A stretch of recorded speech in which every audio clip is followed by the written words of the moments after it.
বৌদির হেসেলে আপনাদের সবাইকে স্বাগত জানাই। আজকে আমি বানাবো মোচা চিংড়ির একটা খুব সুন্দর রেসিপি। তো মোচা চিংড়ির এই রেসিপিটা বানাতে কী কী লাগছে চলুন দেখে নিই। মোচা, আলু, রসুন বাটা, লঙ্কার গুঁড়ো, গোলমরিচ গুঁড়ো, ধনে গুঁড়ো, জিরে গুঁড়ো, হলুদ গুঁড়ো, লবণ, পেঁয়াজ, চিংড়ি আর আলু।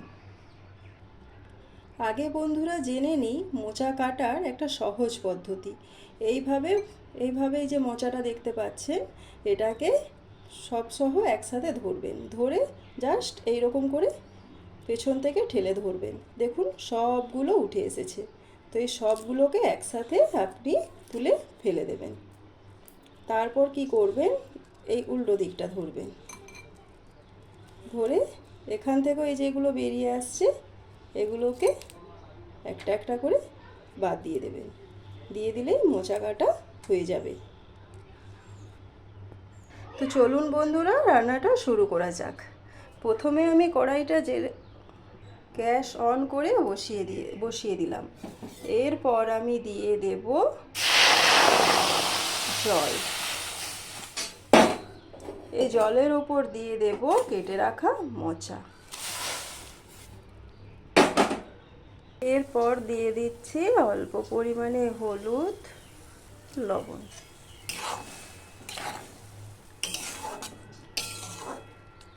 দিয়ে এটাকে আমি 2-3 মিনিটের জন্য ফুটিয়ে নেব। তো মোচাটা ভাপানো হয়ে যেতে জল ঝরিয়ে আমি এই পাত্রের মধ্যে রেখে দিলাম। এরপর আমি কড়াই আবার গ্যাসের মধ্যে বসিয়ে দিয়েছি। আর কড়াই গরম হয়ে গেলে এতে আমি দিয়ে দেব কিছুটা পরিমাণে তেল। গরম তেলের মধ্যে আমি দিয়ে দেব আগের থেকে নুন হলুদ দিয়ে মেখে রাখা চিংড়ি মাছ।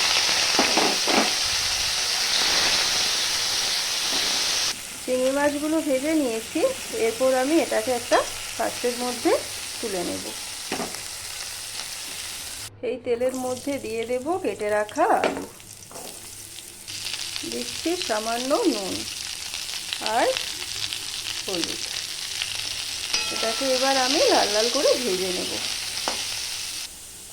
আলুটা এবার আমি কড়াই থেকে তুলে নেব। এরপর এই কড়াইয়ের মধ্যে দিয়ে দেব অল্প তেল।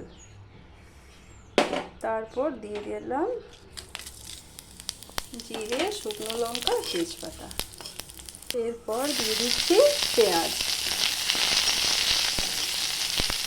এরপর আমি দিয়ে দেব অল্প রসুন বাটা। এরপর এই সমস্ত মশলাগুলোকে অল্প জলে গুলে আমি কড়াইয়ের মধ্যে দিয়ে দেব।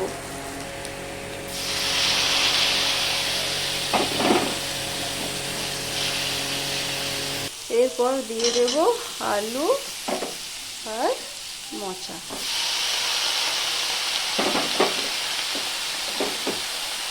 এটাকে আমি ভালোভাবে কষিয়ে নেব। পর এই চিংড়ি মাছগুলো দিয়ে আমি একটু সুন্দরভাবে কষিয়ে নেব। এটা আমার কষানো হয়ে গেছে। এরপর এতে দিয়ে দেব সামান্য পরিমাণে জল। এটা নাড়াচাড়া করে 5 মিনিটের জন্য আমি ঢেকে দেব। তো বন্ধুরা রান্নাটা আমার একেবারে কমপ্লিট। এইবার আমি গ্যাস বন্ধ করে দিয়ে দেব সামান্য গরম মশলার গুঁড়ো।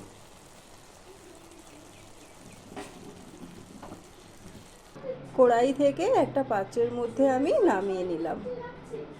রান্নাটা গরম ভাতে পরিবেশনের জন্য একেবারে তৈরি। তো বন্ধুরা আমার এই রেসিপিটা কেমন লাগলো অবশ্যই কমেন্ট করে জানাবেন। আর যদি ভালো লেগে থাকে তাহলে একটা লাইক দেবেন আর আপনার বন্ধুদের সাথে শেয়ার করবেন। আর চ্যানেলটিকে সাবস্ক্রাইব করে আমার পাশে থাকবেন।